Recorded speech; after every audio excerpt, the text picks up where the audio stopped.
to welcome everyone here tonight. This is our Candidates Forum that's being sponsored by the Zebulon Chamber of Commerce and the Zebulon Women's Club. It has been a joy working with John, getting all of this coordinated. We are so happy to see so many of you here tonight. And I want to let you know that when these guys begin to speak, they're going to take those masks off. They're not bandits. Aren't you going to remove? Very good. Very good.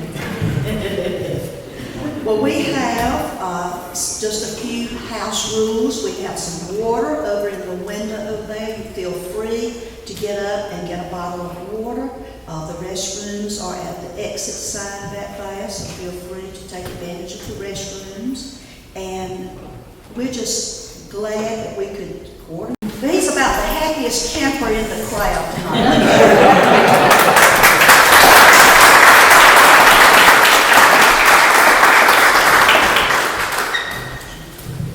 I'd be happy to.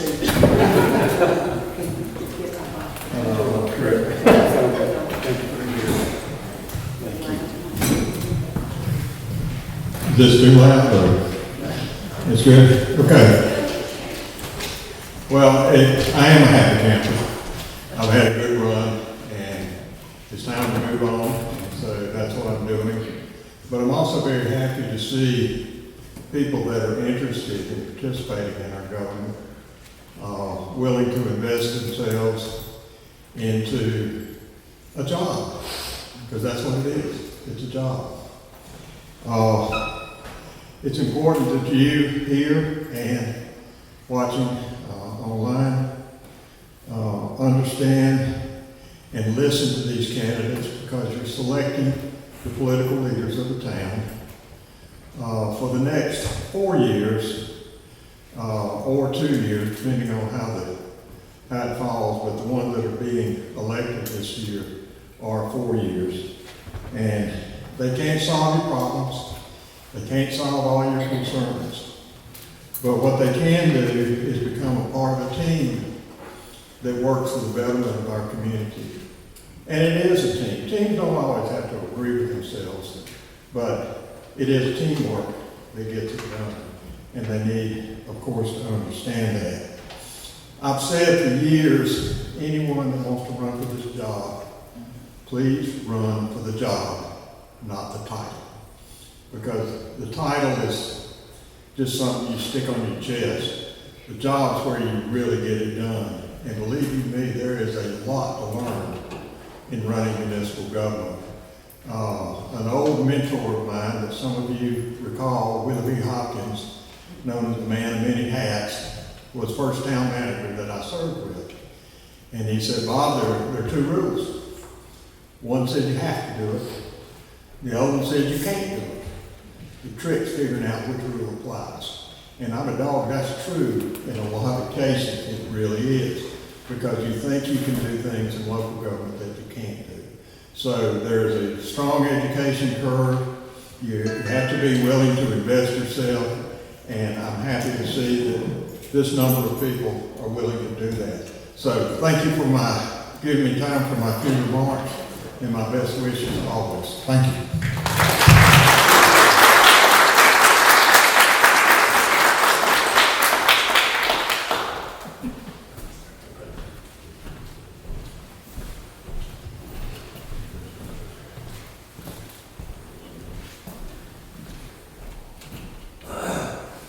Good evening. I'm John Chappell, the executive of the Chamber of Commerce, and it's been my privilege since I came to work at the end of May, first part of June, to get to know Mayor Matheny and be very well acquainted with him these past few months, and wanted to thank you on behalf of the Chamber, the community, for your decades and decades of service.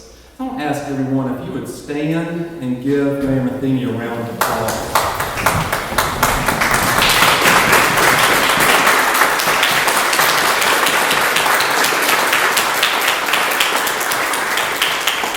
Thank you.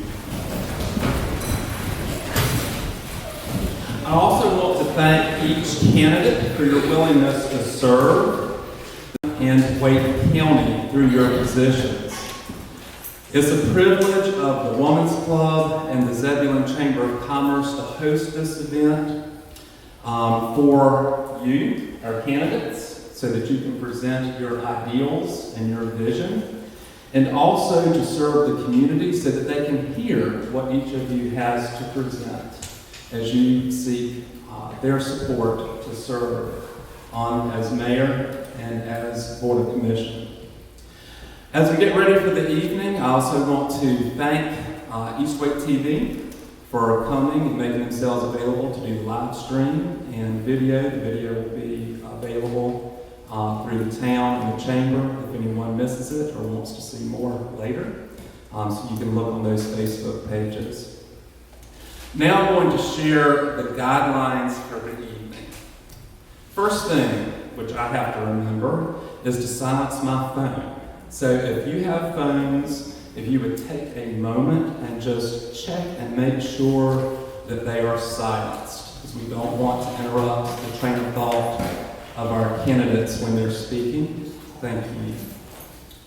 Prior to the forum, we met and I had the candidates draw numbers, and you'll see that they are seated not in alphabetical order, but in the number, in this order of the numbers that they drew. And what we will do when we get started is we have a set of 5 questions that are representative of submissions by voters to the candidates.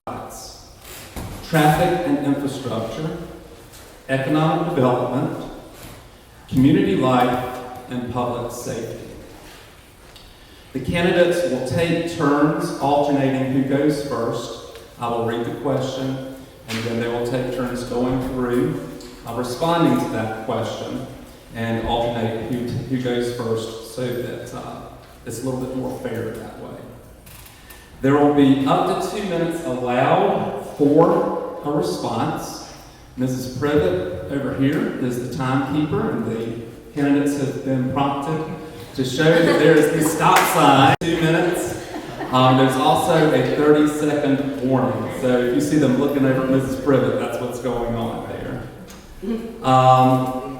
Following the forum, we have tables set up on the porch out front. Each of the candidates will be excused before you all are so that they can get to their tables. And they will be at those tables for up to 30 minutes, want to respect their time. So we'll watch the time for up to 30 minutes after this ends so that you can meet each of them. And if you've got any burning questions you want to talk about, ask. If you just want to introduce yourself, they will be available at that time.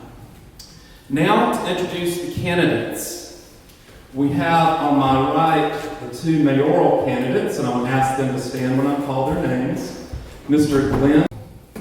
And now we have the 4 candidates running for Board of Commissions. We have Ms. Annie Moore, Mr. Quentin Miles, Ms. Casey Germano, and Ms. Beverly Wall Clark. If y'all give them a round of applause. Thank you. And I am going to recognize 2 of our sitting commissioners. We have Ms. Shannon Alex. Thank you. Each candidate was asked to prepare an opening statement, and that statement is to be up to 4 minutes. Here's what they were asked to do in preparing this statement. By running for office, you are effectively applying for a job where you commit to represent the interest of your constituents and the best interest of Zebulon. In 4 minutes or less, explain to those you wish to represent your background and what qualifies you to asking them to respond according to the office that they're running for. Thank you. So I have Mr. York.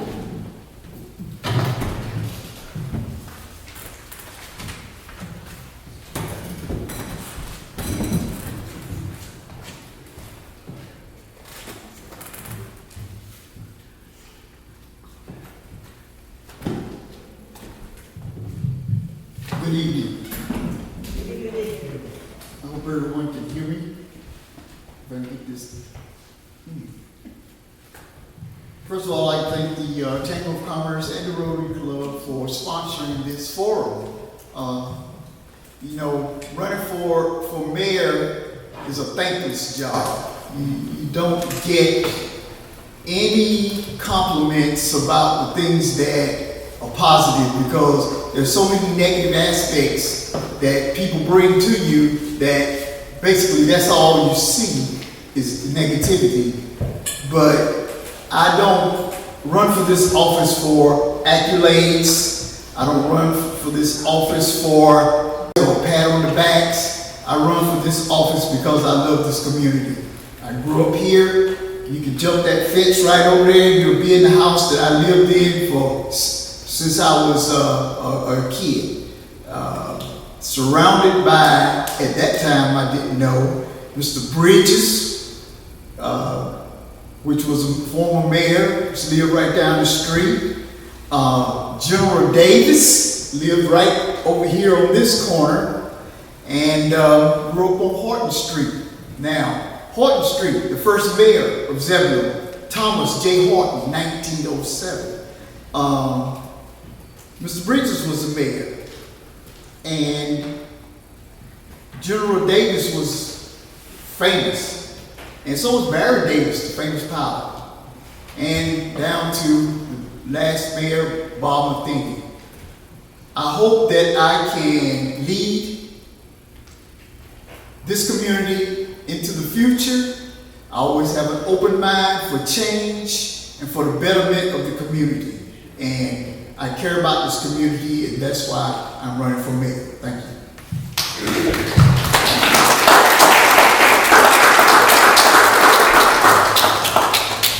Now we have Mr. Patrick Bolger for mayor.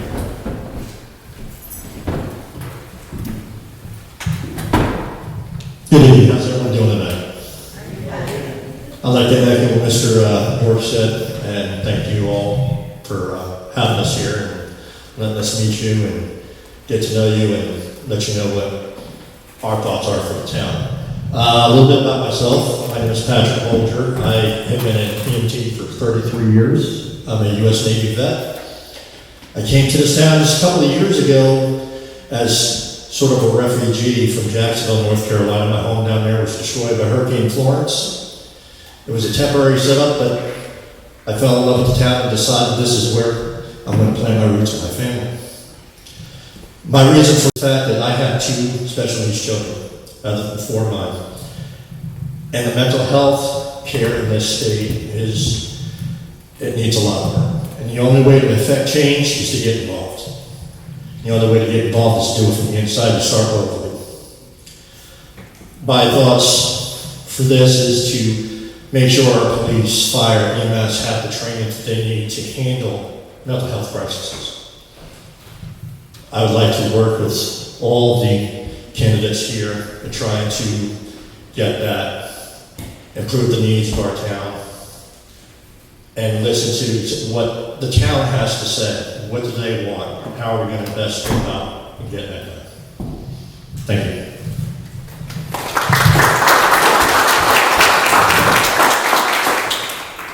Now for Commissioner, we have Ms. Annie Moore for our opening statement.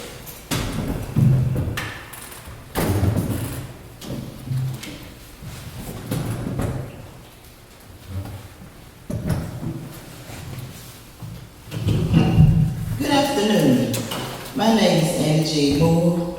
I want to first take a moment to say it has been an honor to serve my community on the Board of Commission. I have been a lifelong resident of Zebulon. Over 7 years, I found a way to love more and more each day. I grew up in Zebulon, North Carolina.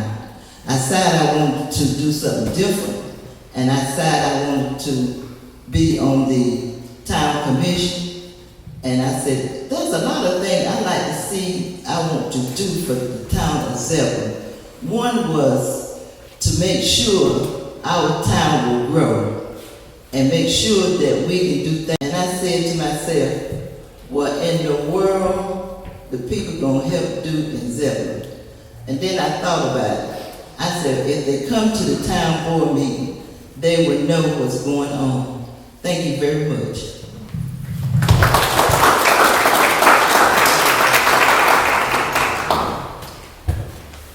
Mr. Quentin Miles.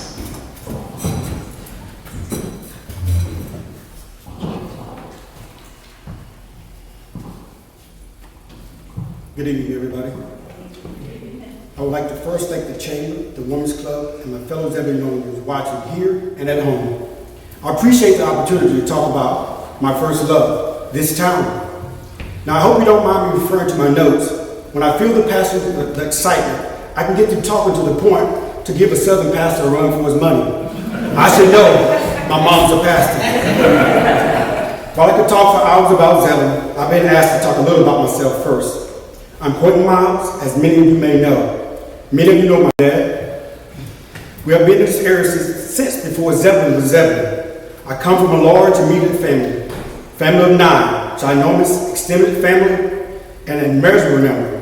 I was actually born right here in Zebulon, just down the street at a hospital, right by the Family Dollars. As part of and I was also part of the graduating class, the last class of Zebulon High School, Go Cougars. At 18, to my parents' dismay, I followed the call to serve, packed my bags, and off to Paris Island I went to become a Marine. I was homesick for a while, but I knew I had to fulfill the call to serve. From there, I spent time in Hawaii and was employed as a combat engineer to Desert Storm and Desert Shield. The entire time I was away, I was not embarrassed to say I was homesick. I was really homesick at times. I talked about Zebulon all the time, my home, all the time. I'll tell you this though, that in the combat zone, everything I did was driven by my desire to get back home to Zebulon. I was going to do whatever it takes to get back home to Zebulon. I said no matter what, I would get back home, Zebulon. That was a phrase that I would use every day, every morning, to get back home to family and friends that I see before me now. Once I retired from the Marine Corps, I had became again, this time as a visual information specialist for the Drug Enforcement Administration. Being less than 5 hours away in DC was perfect. After over a decade of serving DEA, I retired, came home, formed and met another calling, served Zebulon.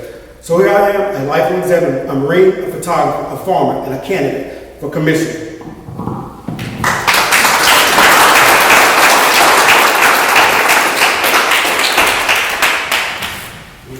Ms. Casey Germano.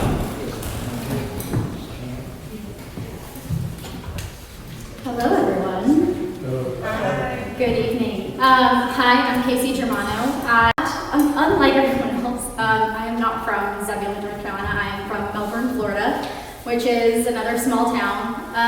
My husband and I moved here 3 years ago, and immediately I fell in love with this town because it does remind me so much of home. It's a lot of very warm people, very welcoming people. I am 33 years old. I am a mother, although she's 1, so I'm not sure that's classifying me as a mother anymore, maybe 3. And I am also currently a facility planner at NC State University. Now, part of my job at NC State is as a facility planner, and we are currently working on the campus master plan. And I really feel that being so involved with the campus master plan at NC State really gives me a unique position to join the board. Quite frankly, we have a lot that needs to be done and a lot that is coming. Our current board has done a fantastic job of getting us to where we are, but we still need to continue to grow. I look forward to answering all of the many questions that have been presented tonight, and thank you so much.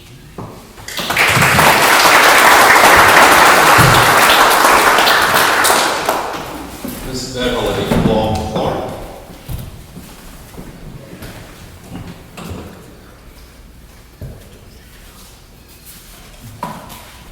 I am Beverly Long Clark. I think most of you know me.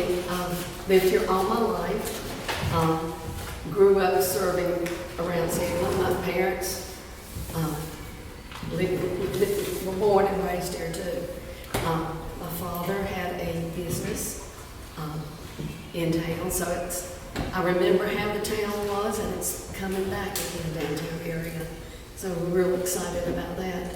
There's still many things for us to do. We've, touched on some, but we've got a lot more to go through. And I would love to represent y'all again, and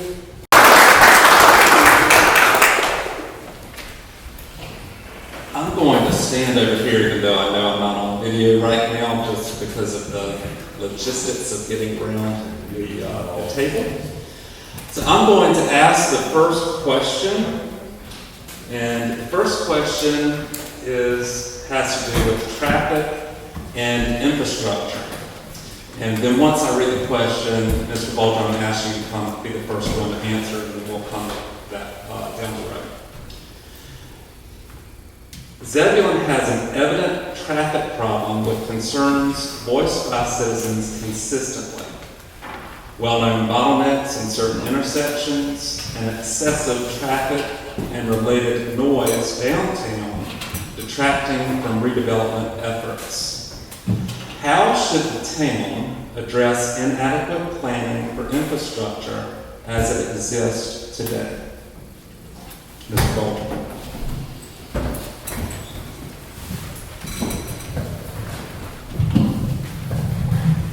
I'm going to make this short and sweet. Simply put, smart planning. It's not going to be an easy fix. It's not going to be a fast fix. Some of the things we can start doing right now is looking into ways of widening our roadways, looking at either adding some traffic signals or work on the timing. One thing I would like to see is mass transit. We have one coming in from Raleigh, but it's just simply one. We might look into a co-op with Wendell and Nightdale and having our own area mass transit where the costs and operations in which can be shared by all three towns. Thank you.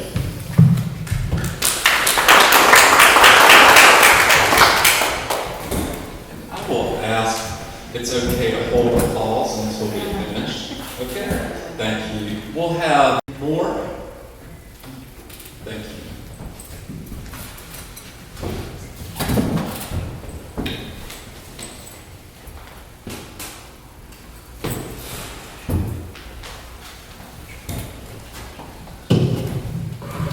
I would say the traffic that you're talking about downtown in Zebulon, we need to see what we can do about that because there's a lot of traffic on 96. Do you know about that one? Okay. I just want to make sure. Because on 96, there's a lot of trucks coming, like, also cars is coming. You have more trucks coming. And we need to do something about that. And that's all I have to say about it.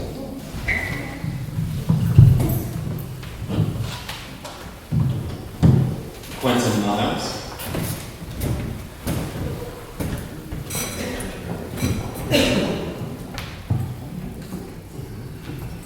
A town infrastructure includes a variety of aspects that contributes and serve as the basis for a successful economy and great quality of life.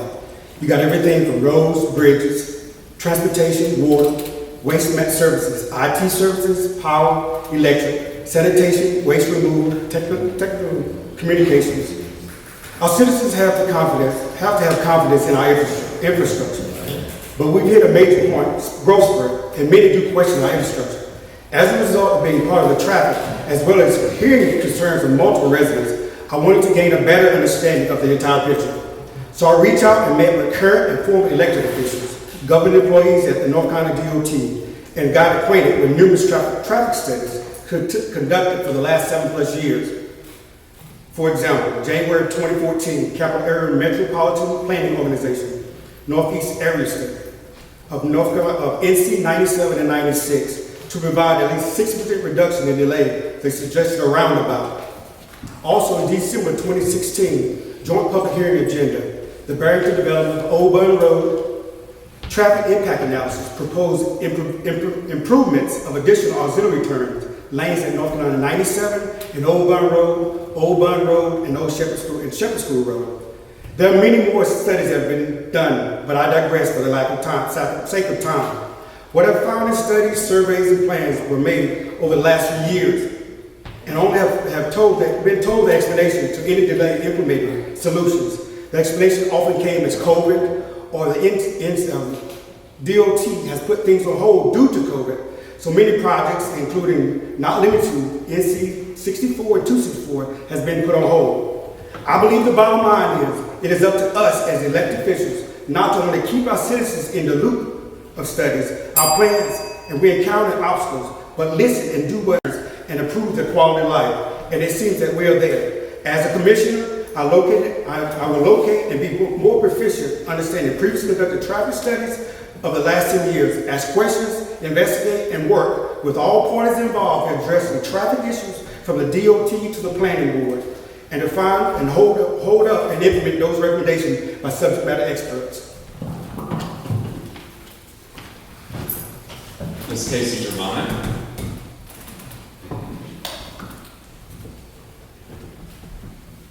Last year, I was asked as a citizen of the town of Zebulon to be a part of helping to evaluate the comprehensive use and the traffic master plan. In that effort, we were really able to talk to what we know our issues are. They're not perceived. We know that we have travel times that are above the normal from getting off of the highway and getting back into our neighborhoods. In that outline, we were able to talk about and discuss where we need 4-lane roads, where we need 2-lane roads, what makes sense for traffic mitigation within our neighborhoods. I would hope that we would continue that. We are going to have a list of priorities, and I understand that everybody talks about funding. It's the big, what do we do about funding? By prioritizing and identifying what methods are the easiest for us to update, meaning, do we update our main rental, right? Sorry, I get a little nervous when talking.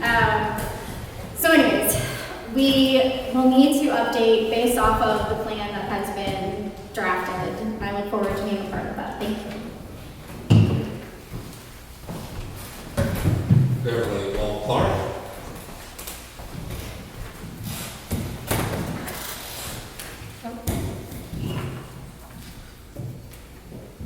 The town's new comprehensive transportation plan that we passed in the summer will go a long way to require developers to build streets that will give people options to get from one point to another instead of focusing everyone on just a few major roads.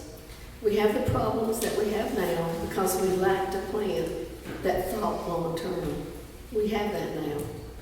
Additionally, we need to hold those developers accountable for the induced traffic demand by requiring additional commercial and educational opportunities close to their neighborhoods. At one point, kids could walk to school or to the corner store, but the development patterns and road widths that we have now make that a distant dream.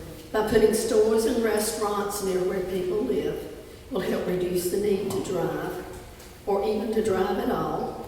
Things such as planned greenway systems, both the transportation and the park and recreation plan help to give people a reason to get out of their cars. Finally, let's talk transit. Right now, we have one bus stop for the express bus into Raleigh that is hidden by an auto parts store. Moving that stop out into the open and adding one somewhere by the Eastern Regional Center could alleviate some of the commuting into the city. Furthermore, the newly launched Trial Smart Ride system that is a cooperative effort between the town, Wake County, and Go Triangle now provides an Uber or taxi level service for the residents of Zebulon. These initiatives are coming together to give people options other than sitting in traffic or waiting for the town to widen the streets.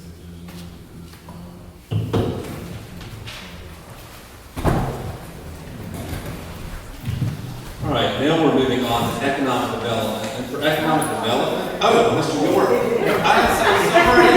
I told y'all got to keep me honest with the stagger. I'm the one that made that rule, and then I won't. Thank you. You're welcome. Actually, you get to skip that one. You want to skip that one, John? No.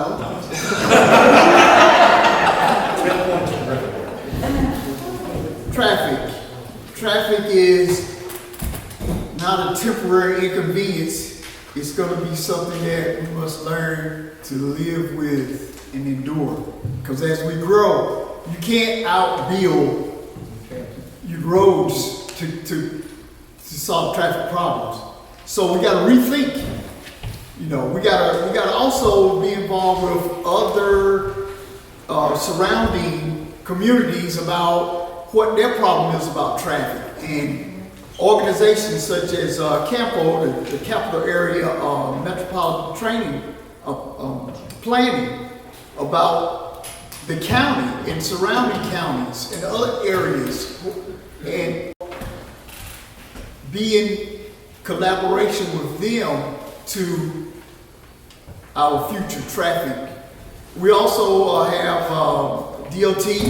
Most of our roads are DOT roads. We don't own them. We have to wait until DOT puts us on a priority list. And sometimes that list changes. And when that list changes, the projects get put behind. And I think that we automatically can say, okay, we're going to widen the Rendell Avenue and everything's going to be all right. There's a lot that goes involved with that.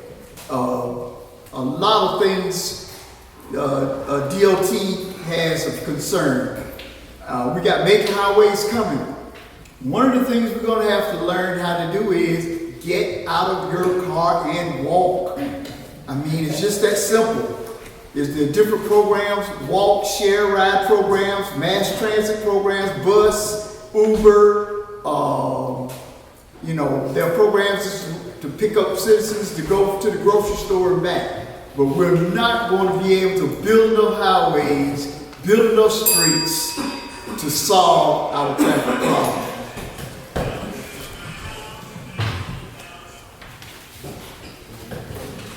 Before I ask the next question, did everybody get the answer? I think Miss Annie is the first one on. Okay.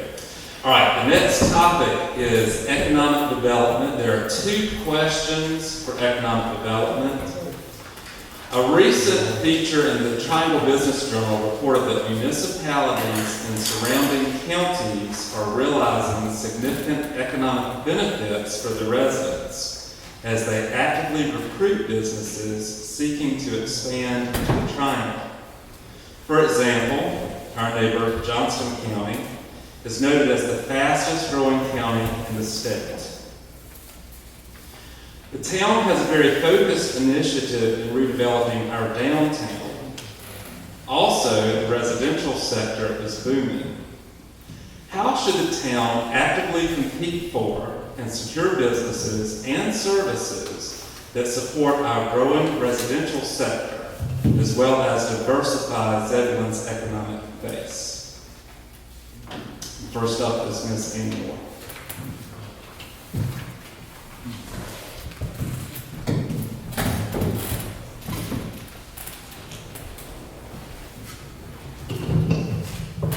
I would just like to say that the traffic study,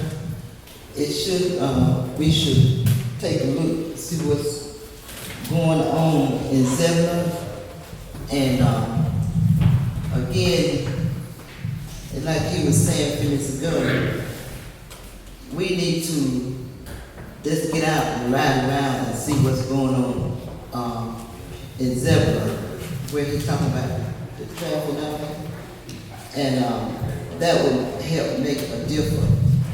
And that's all I had to say on that.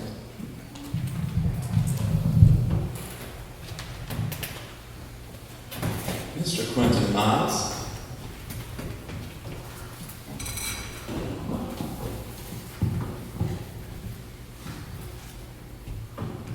My whole campaign is centered around unity through community.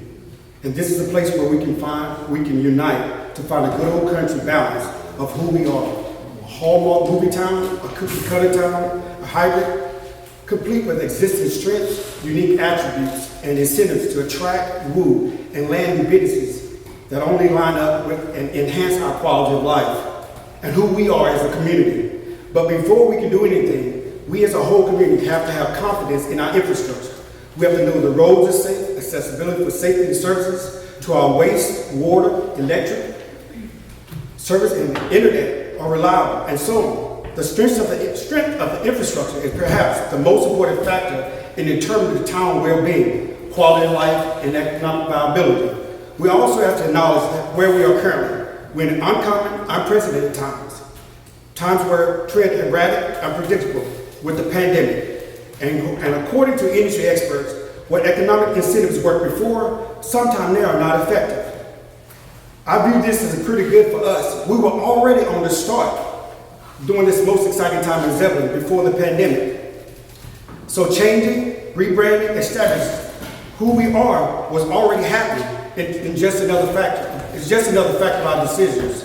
So as commissioner, I will dive in further into the ins and outs of town's existing infrastructures, plans, ask questions, get answers, keep the citizens in the loop, and as to what's going on. I will look further into extended programs we offer, like the facade grant and existing business retention and expansion.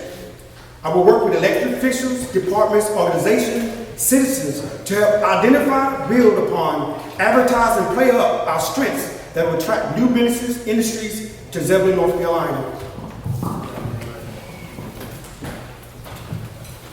Casey Germano. Quentin, you are much better at this than I am. Poised and ready to go. So just getting back to the question, because I know we're hearing a lot of things about infrastructure. So our question tonight, or at least this one, is how should the town actively compete for and secure businesses and services that support our growing residential sector, as well as diversify Zebulon's economic base? So in order to do this, we have to work with our developers. They are the ones that are coming in, and they are the ones that are developing our land. These come to the board. These questions come to the board, and the board is then charged with working with them and approving or not approving what should and should not be built within our downtown and within our town limits. Having open and honest discussion with our citizens. You know, being a part of this town, I've worked with a lot of the business owners. I own a building in downtown, renovated it, it's open, it looks great. But I've been working with a lot of businesses, and I think we really need to re-engage with our citizens a lot more. I've met a lot of people in the community, and a lot of them have no idea what's going on in downtown, have no idea what types of businesses are available.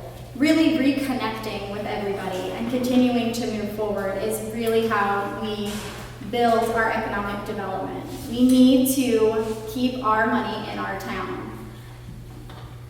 Better communication with town partnerships and more connection between the board and the chamber. The chamber is that entity that does go out and talks with developers and bringing those developers into downtown.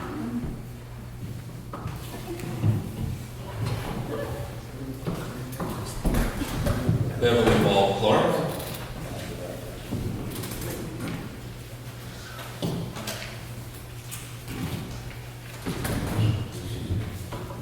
While there is truth to the if we build it, they will come concept, we want to make sure that we get the right mix of businesses here in Zebulon.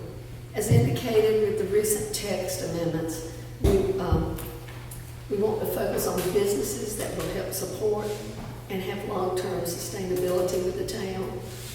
While the town's old zoning code just said anyone in the door, the town's unified development ordinance has only been in place less than 2 years, but is already supporting new businesses such as Old Raleigh Distillery, Z-Works, and a new business, Rustic Phoenix, which will be opening in downtown this fall. Staff has also shifted gears to have a greater presence in working with Wake County Economic Development and are reviewing plans for the relocation of a major industrial employer, Watson Electric Corporate, their corporate headquarters, as well as the expansion of another facility instead of them relocating to another state. Finally, we need to make sure that we hire an economic development coordinator for the town. They are specialized in the field and can partner with Wake County Economic Development and the Raleigh Chamber to not bring businesses just for the sake of bringing, but to bring businesses that will help prosper Zebulon. An economic development specialist would be the primary point of contact and would understand those market dynamics in regards to what it will take for Harris Teeter or Wegmans to even consider entering our market.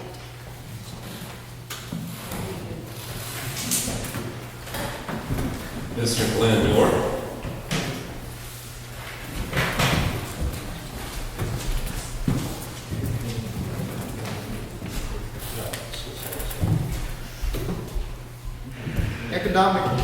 Economic development, one of the things that we have to take a look at is some of our current policies that may be hindering the progress of economic development. Some of our old policies, we don't want to have a stumbling block for new businesses that's coming into town. We also take a look at business development grant policy, offering some incentives to new businesses. Just like Ms. Germano said, she went into a building that's probably over 100 years old. And I can imagine what you had to go through to bring that building up to code. But we need, and that's probably one of the low-hanging fruit projects. Some of these other buildings are in dire strait. So we need to have partnership with the town, some low investment loans, some tax credits, whatever it takes to lure the kind of businesses that we want to have in our town. And we also need a dedicated individual with staff, an economic development coordinator, someone that can work on this full time and have an investment in it and not rely on other entities.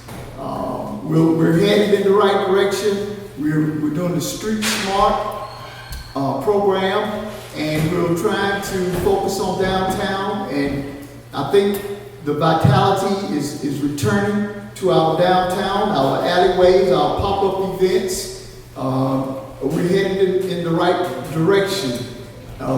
People move here because they want to maintain the small town atmosphere. They don't want the super big box stores.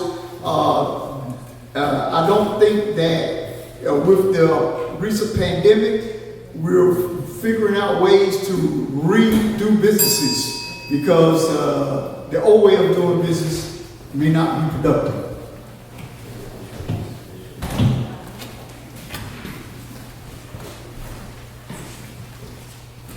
Patrick Bolger.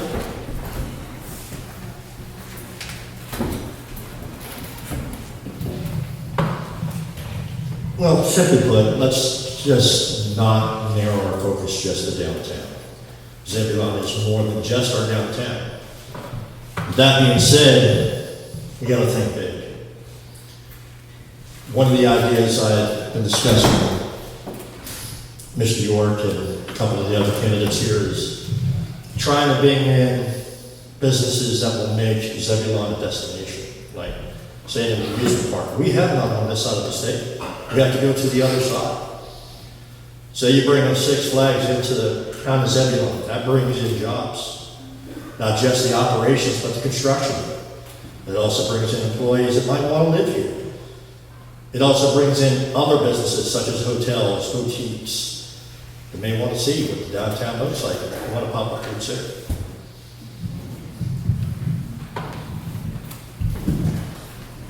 Did everyone have a chance to respond to that question? All right, the second economic development question. The Triangle is one of the fastest growing regions in the United States, and that growth is spreading even more to rural areas. What does smart growth mean to you? And how do you plan to balance maintaining Zebulon's small town character with the growth opportunities that are available? And Mr. Miles, I think we begin. So is this the public safety one? This is the second of economic development.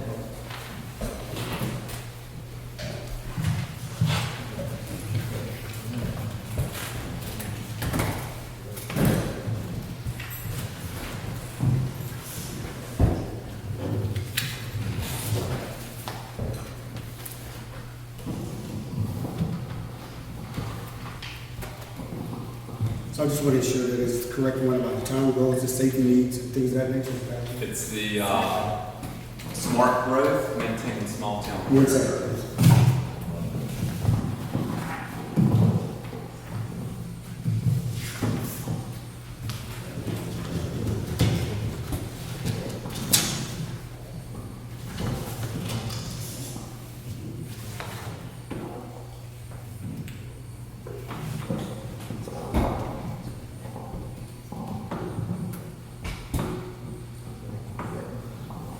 My apologies, 1 second, please.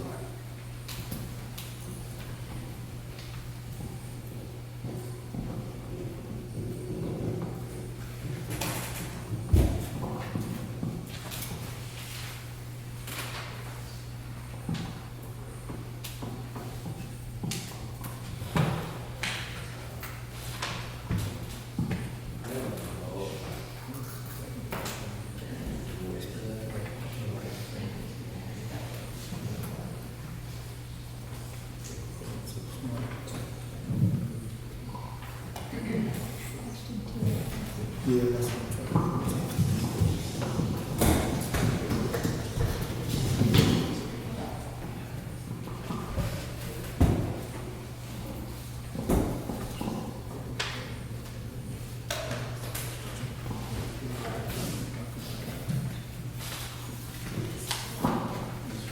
Yes, sir. Okay. Basically, with the smart growth is actually for me what we've done thus far. We've experienced it so far. I would say, as we look at our downtown that's been growing, we see it as the ability to adjust and adapt to new things that are coming about. And the ability to, when we see problems coming about, we have the opportunity to adjust our schedule and take a look at it, assess situations to ensure that we can change as the things need to be changed, as factors need to be changed, which are important to us all, is ensure that we all grow somewhat in infrastructure.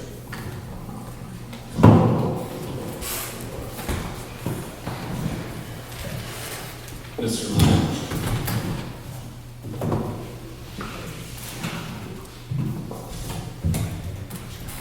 Smart growth to me means providing opportunities for our citizens to reinvest in our community.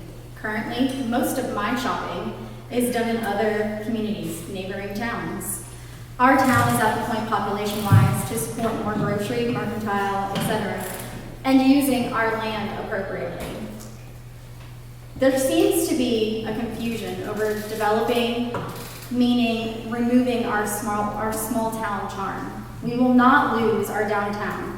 Efforts are being made to revitalize that area, but that does not mean that we cannot have other neighborhoods of growth. We have a perfect area near the Mudcat Stadium that could be used as an activity area, including restaurants, family fun, and more. Why not use it? If there's extra time, you can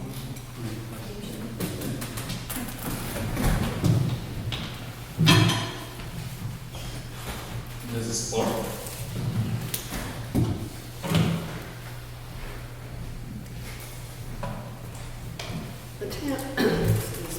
The town's new comprehensive land use plan that was voted on in the summer is a significant shift away from how things have been done in the past and has a major emphasis on growth, on smart growth.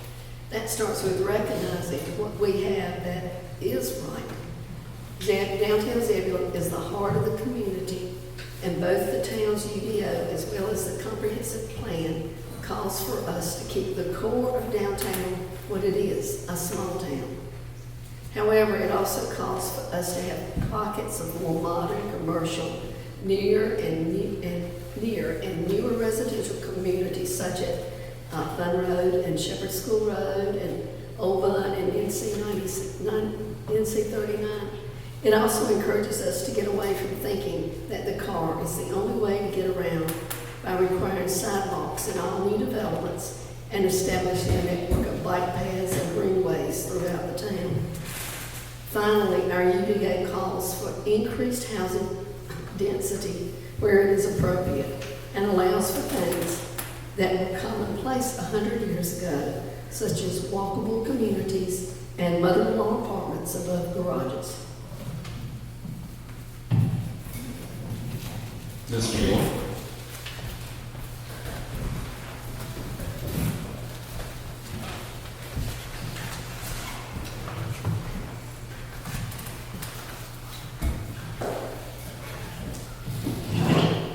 Well, smart growth to me is exactly what it says. Be smart about what you're trying to do.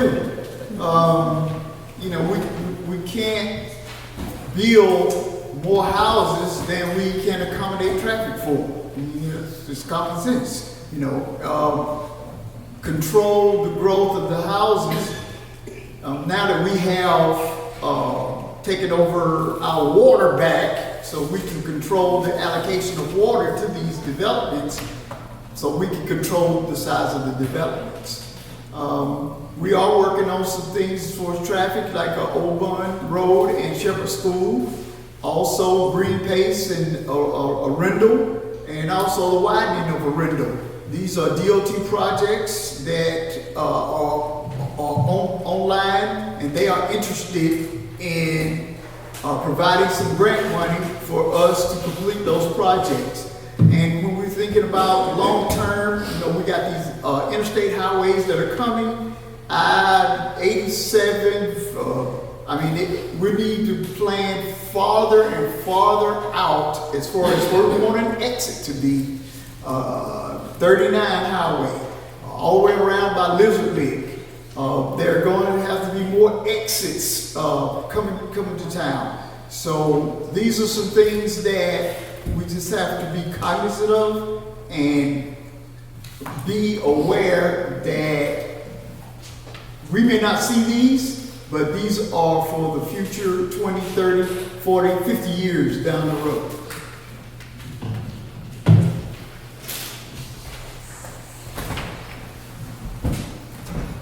Mr. Bolger. Well, this is kind of embarrassing. I knew this was going to happen. My answer was exactly the same. Planning is way far into the future, not development for development's sake. So, he said it best. He can't top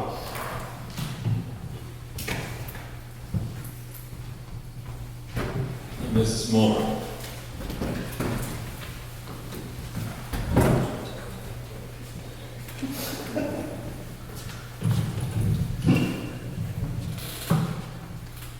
I would say, there's a lot of traffic in Zebulon.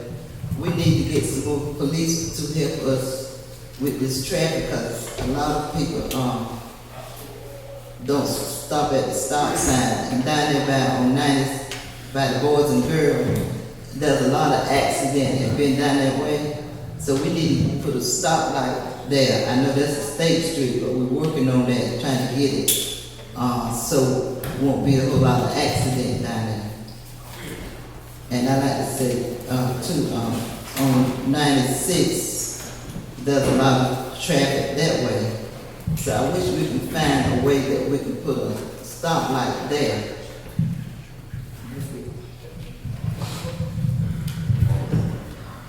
I believe everyone had a chance. I'm just checking myself.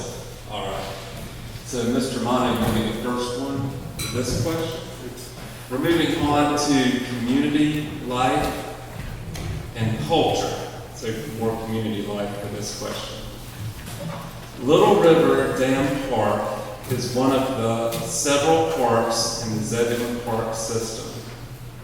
Do you have any ideas on how the current park could be better utilized, how the cost would be covered, and a timeline for implementing your plan?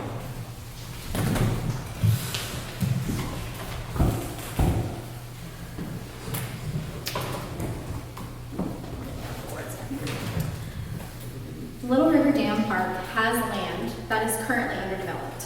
While we should maintain our green areas and we should keep a certain percentage of our green areas, we do have the opportunity to provide other athletic fields that could serve the greater Wake County.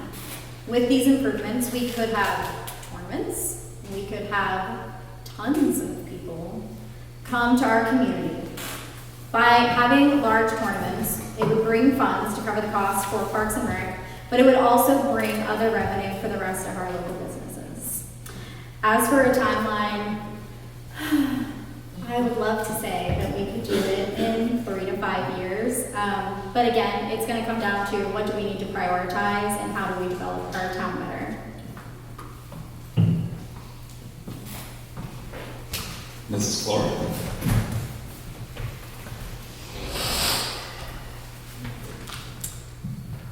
Little River Park is 20 acres, and it would be a good idea for Zebulon to partner with Wake County to develop this park so that it can connect to other Wake County parks and greenways. The town has been in discussion with Wake County about this and hope to be able to sit down with them again and talk more about partnership possibilities and timelines. The town of Zebulon also just passed the recreational master plan, and it has our dreams and plans for all of our parks. And it would be great if somebody, one of y'all, or any of y'all, would go and get a copy and just look at it and see what the plans are and how we progress in the future. Mr. York.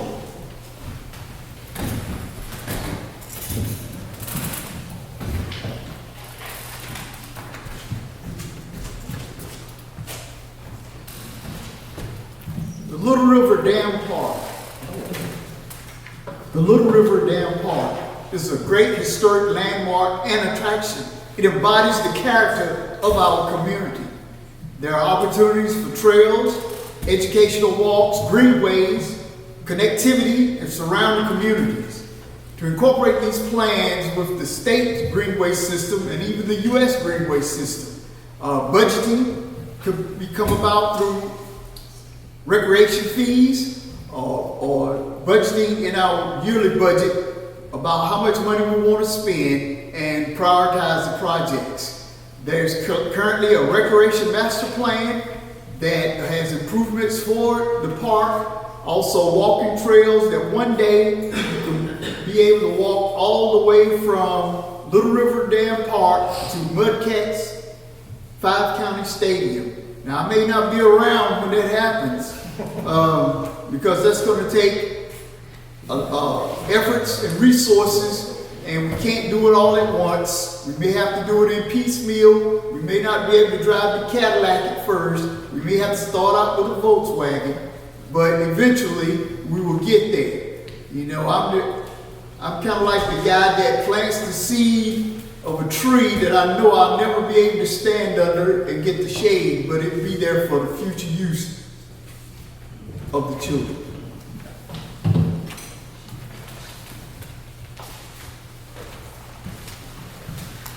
Mr. Bolger.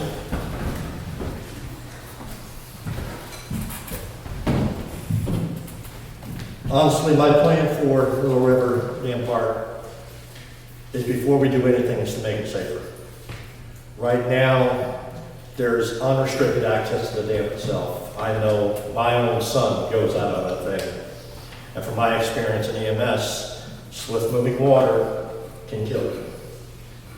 Many of us also know that that little area tends to flood quite often when we have a heavy rain. We might want to look into some of these new infrastructure grants that have come out from the federal government, that we can dredge that river just a little bit. It'll keep it from flooding, at least for the short term, clean up some of the pollution that's in there, widen a little bit, maybe build some fences to keep the kids off of that area that's dangerous, and then develop and see what we can do with that land. But right now, safety is a factor. And I think that should be our priority.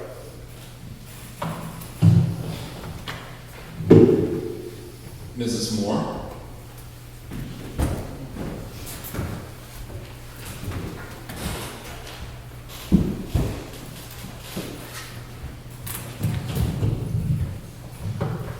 I say the Little River Park is one of the service parks in Zebulon Park. We do not have any idea how we can fix it right now, but I'm sure we can fix it because there's a lot of children be down there playing and the parents might not be looking to see what happened. So if you go down there and fix it, the children will be safe. And I think we should really fix it because that's historic down there at that park.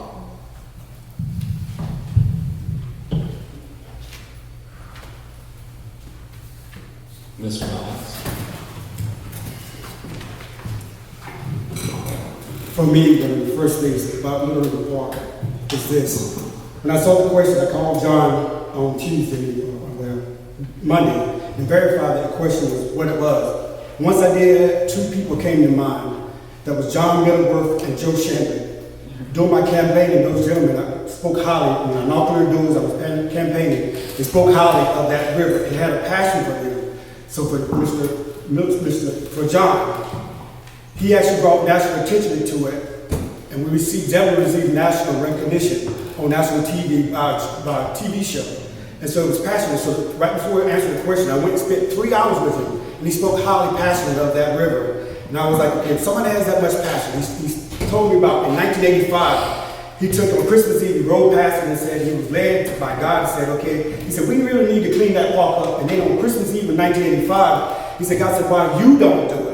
So he took it upon himself, grabbed a 20-inch lawnmower with his family and a rake and hoe, and he started cleaning that mower up by himself. Even before that, when I talked to Mr. Chandler, he explained to me in the 70s, he himself and the JCs would go in there and clean it up, and it was an exciting place. It was known as a makeout spot for fellow Zebulonians and things of that nature.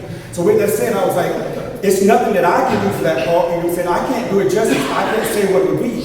I consider that park the people's park. So it will be up to us. I know there's been so many discussions of that park, so I know it's a hot topic subject. So it's up to us as the people to truly decide, come together. We've had 36 years of planning, figuring out what we want to do with this park. But I truly believe that we can come together and figure out what this park can do and put it in. There's so many different options. We can put it back into play. It's just there. It's up to us as a community to figure out what we want to do and how we want to go about doing it.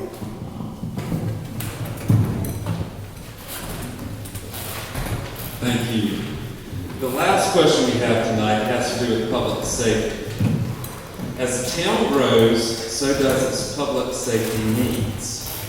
In your role as mayor or board members, explain how the town should meet these needs from a budgetary standpoint, ensuring response times are reasonable for all residents. And we'll begin with Mrs. Clark.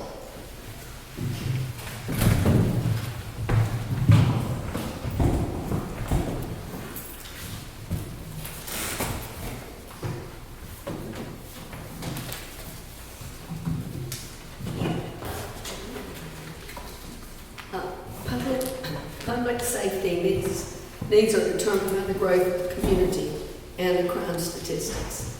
The manpower needed is growing faster than the town can keep up with. I see the need for additional police and firefighters in the near future and in order to meet the need of our growing community.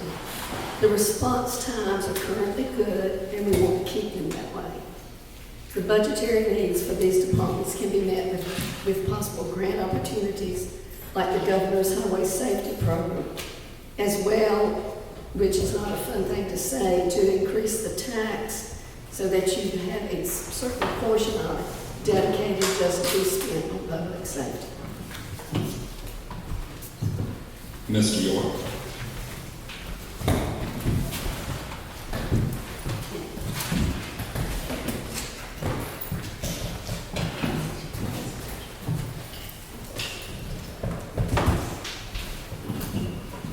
Public safety. All of the things that we've talked about tonight doesn't mean one thing if the streets aren't safe. You can't go to no store, you can't go downtown, you can't do anything. Public safety is the most important thing we can have to maintain a safe environment for our citizens. It is a priority. One of the things that have to be aware of that we're in a competitive region for our public safety officers as far as salaries and pay. we must take a look at maintaining the appropriate salaries so that we can retain the officers and the firefighters that we have. You know, once they get their training and go down to old Salemburg and go through all of that stuff, and then they have to come back here and not be looked at as someone to look up to in this current climate that we have. They're not respected enough. But we must make sure that we have the policies, that the police have the proper training, sensitivity training, de-escalation techniques, and we must hire with some kind of incentives for them to want to be a part of the community. Even if we have to say, we'll help you pay for some of your training and education to become a policeman or a firefighter. We must put some skin in the game to maintain a positive community policing environment. And our firefighters have just come up with an insurance rating that's been lowered, that's lower than it's ever been before, which affects everybody's homeowner's insurance.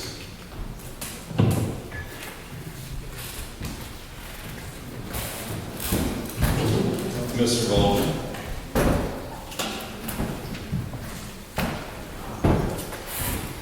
Well, as a first responder, this question is closest to my heart. We want to make sure our police officers, our firefighters, our EMS personnel are the best trained, best equipped in the area. And a bunch of concerns on how to do that. I'm an honest man. I don't have all the answers. But I may step on that third branch of politics and say, we may have to raise taxes in order to meet that need. It's a possibility we can't discount. I know everybody hates to hear it, something we have to look for, but those folks right in the back of the room there, we have to have their back in order for this to protect them and them to protect us. Firefighters, as the town grows, we need to build more fire stations. As the town grows, it becomes a lot harder to get from A to B in a proper response time of emergency. So that means building more fire stations. Getting volunteers to volunteer as a firefighter or EMT. A police reserve program where you can have reserve volunteer officers. We have to make sure they're insured, but they don't have to be paid. They do it because they have that civic virtue, that drive. Most of my 33 years has been a volunteer. It's just something we do. It's called. We need to find a way to make sure, as I said, they are the best trained, best equipped. Training they want, they're going to get it. They need better equipment. Let's find a way to get it.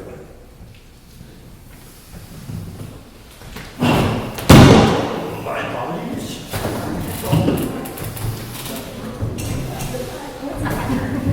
Mrs. Moore.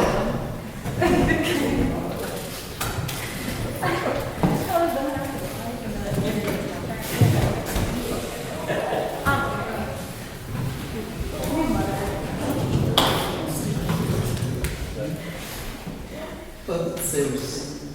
I would say that would include the budget, so we can have a safe place to go.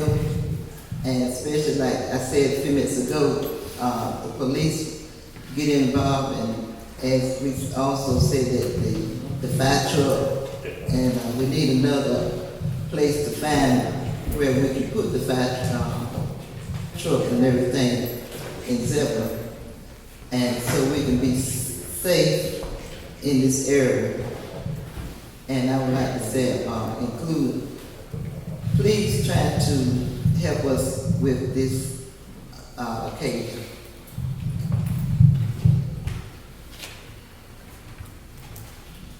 Mr. Miles.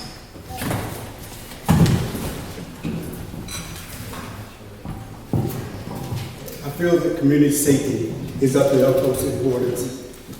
In my dealings recently, since I've been campaigning now once again, I took a tour to the fire department, And what I did, I spent a Sunday kind of morning with them and spoke to some of the firemen and some of the issues that they had. And as Mr. York explained, one of the issues that they did have was competitive pay. One of the things they explained to me was this, that with the neighboring firemen, they're below their standards. So they a lot of them kind of seem as if they stay with us, to my understanding, because of the location that they have, their families and things of that nature. So it's more out of necessity than it is that desire to a certain degree. Not that they don't love their job, but also that they feel as if they need more competitive pay.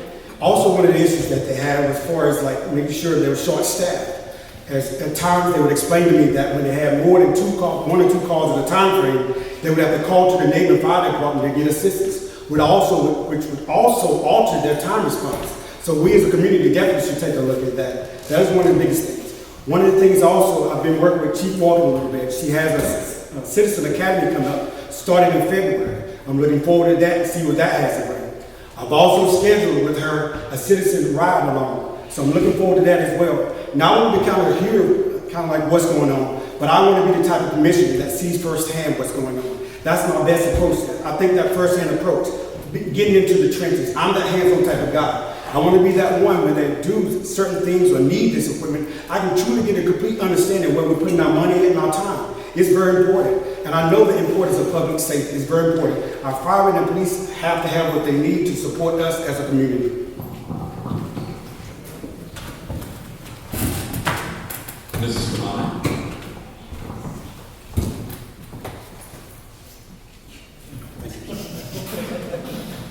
That's right. You can use it for mine. I don't mind. You can use it. In virtually watching the public meetings over the last year, I've learned that, as nicely as everyone was putting it, our emergency staff is some of the lowest paid persons in our area. We are educating them, and then they are leaving for better opportunities. Our first budgetary goal should be to reevaluate how we compensate those that keep us safe. Again, to Patrick's, I don't know how we do that. I know there are ways that we can ask our citizens to get more involved, but I'm not sure what we do. I'm hoping that I can be part of the discussions with these issues and learn as much as possible to provide more incentives and opportunities for those that keep us safe.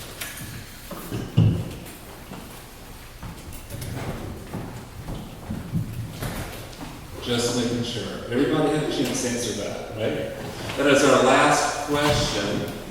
We are now moving into closing statements, and we're just going to go straight down the road. I won't bother announcing. We'll begin with Mr. York, where we started, and we'll finish with you, and we'll come straight down to Mrs. Clark.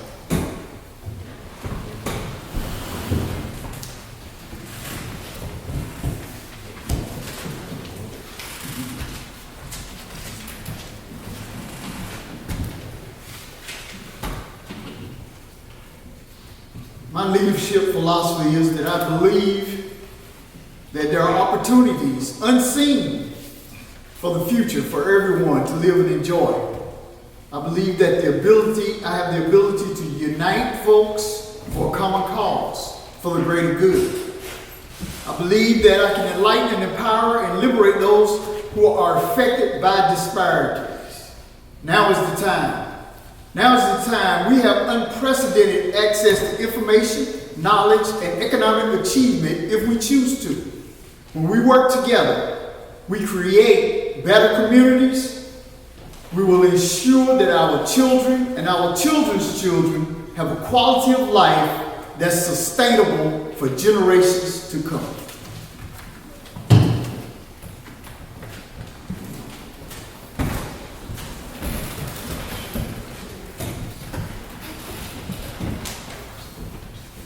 Again, I'd like to thank everybody for coming out and giving us this opportunity.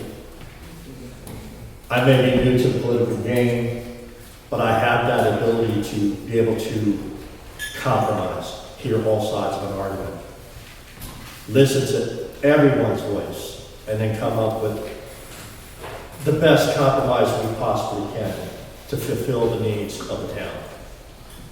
And so I'm hoping to get your vote on November 2nd.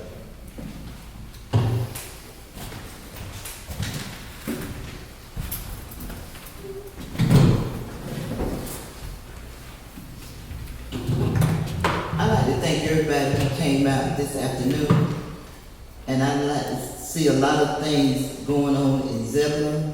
So let's get together, like I said again, and we can make Zebulon look real nice.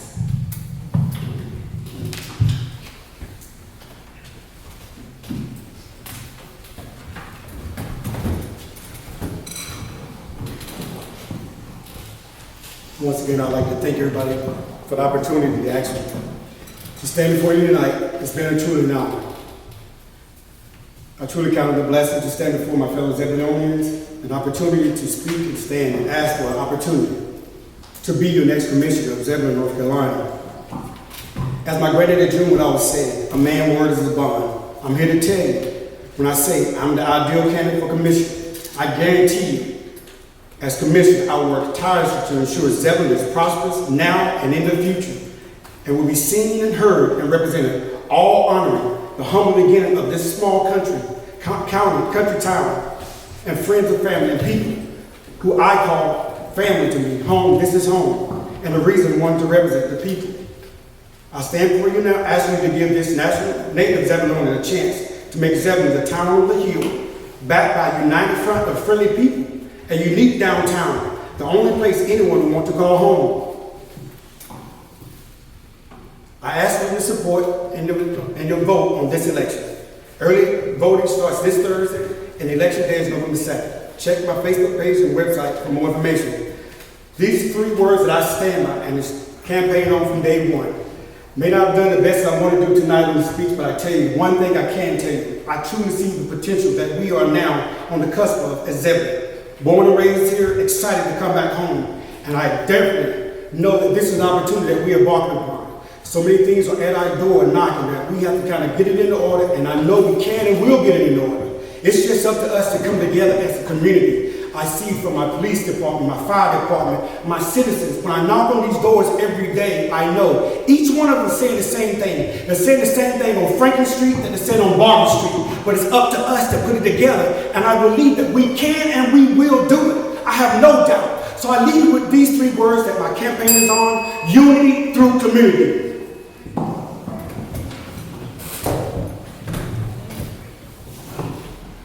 Quit.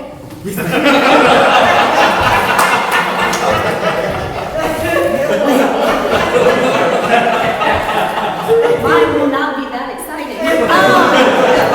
Thank you for that. I appreciate it. I just want to say, again, like everyone's saying, thank you guys so much for coming out and being a part of this. Running for commissioner has been very enlightening, and I'm running so that I can use my voice for our citizens. As a commercial interior designer, as a campus planner, I plan to use my knowledge and my skills to help grow our town and help grow our town smart. Please, at the end of the day, please go vote. Last election cycle, we did not have a huge turnout. Y'all have voices. We've heard them. Please go vote. Thank you so much.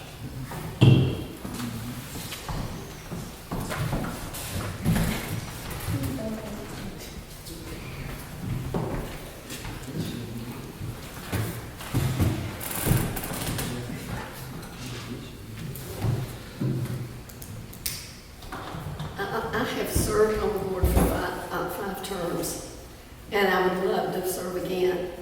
And I would like for, y'all to vote for me, of course, but I would like to serve the town with balance, represent all the people, not a champion of a special interest group or a narrow perspective. I think we'll bring a balanced view. I value the environment while understanding the need for a strong local economy. I support a viable street infrastructure while being open to alternative transportation. Being balanced also means being able to work well with town staff while not automatically deferring judgment. I'll be committed, dedicated, and I dedicate my time and energy. Community relationships and taking the time to be available to citizens is very important. But so is coming prepared to meetings by reading all material provided by staff so that good discussions can be part of making good decisions. My primary motivation is to serve the public. I will perform my duties with integrity and with a broader vision of interest for the overall community and in the future. I have served the board for 20 years and feel that I bring knowledge to the town board. I have the personal traits and the qualifications to be an asset serving the citizens of Zebulon.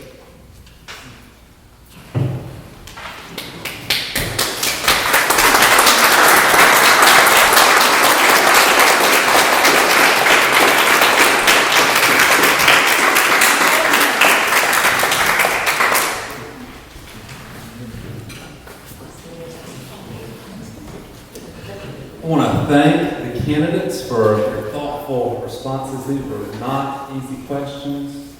But we are in a very important point in our history, and they're not easy situations, but they're great opportunities. And so having the leadership skills, the desire to lead,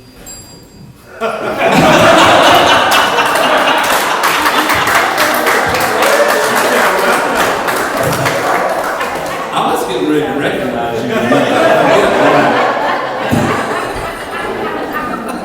You just sit there, Mr. Janet.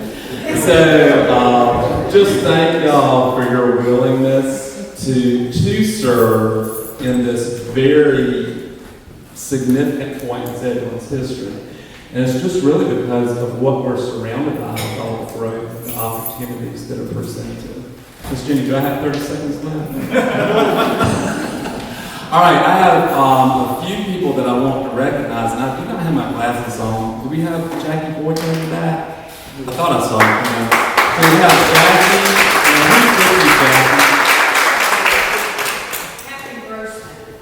Patrick Grossman. Thank you very much for being here and serving, providing security for us tonight. We also have the Alfords on this side that provided the sound system. Is this from the Miss Zebulon pageant?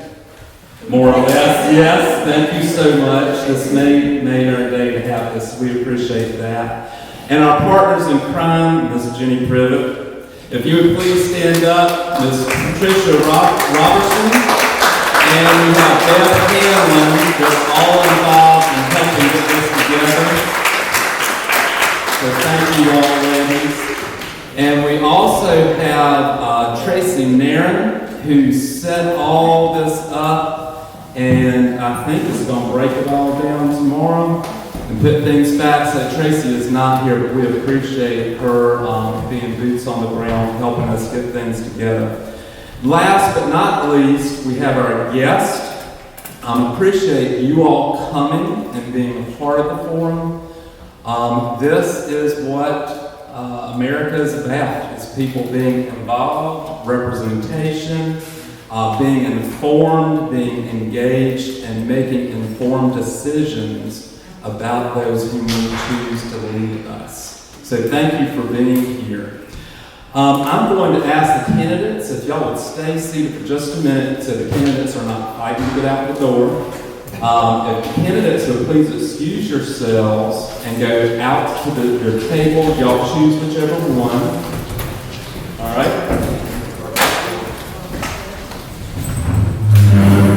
And it's okay to leave things on the tables if y'all want to come back. You can take those with you, yes, ma'am. We can put them on the table. You can, whatever y'all want to do. If y'all want to take them with you or leave them here, that's fine. As they are exiting, Gary, again, from Eastwick TV, we thank you and your team for being ever present and helping get these things televised to the rest of the community. All right, well, what we're going to ask is if y'all want to take time, go out and meet and greet the candidates. We'll try to keep it to 30 minutes just to honor their time. They have worked very hard on this and want to respect their need for some rest after this point. So y'all go on out and take time to ask questions.